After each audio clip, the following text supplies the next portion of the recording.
স্বামী জ্যোতিষ্বরানন্দজি বলছেন, সকালে ঘুম থেকে উঠেই ও শুতে যাবার আগেই ঈশ্বর স্মরণ করা যদি কঠিন মনে হয়, তবে কাছেই তাঁর একটা ছবি রেখে দাও।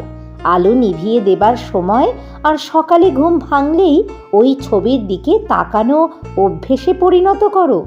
ছবির দিকে তাকানোর স্বভাবটি যদি অভ্যেস করতে থাকো, শীঘ্রই দেখবে তার বিষয়ে চিন্তা না করে শুতে যাওয়া বা ঘুম থেকে ওঠা তোমার পক্ষে কঠিন হয়ে পড়ছে। শুতে যাবার আগে আমাদের পক্ষে দরকার কিছু পবিত্র চিন্তায় ও শব্দে মনকে নিবিষ্ট রাখা। চিন্তা করো, তুমি যেন ঈশ্বরের কোলে শুতে যাচ্ছ, বা আলোক বিন্দুর মতো তোমার আত্মা দিব্য আলোকের সমুদ্রে মিশে যাচ্ছে। ঘুমিয়ে পড়ার আগে আমাদের সমস্ত মন যেন দিব্যভাবে ভরে থাকে।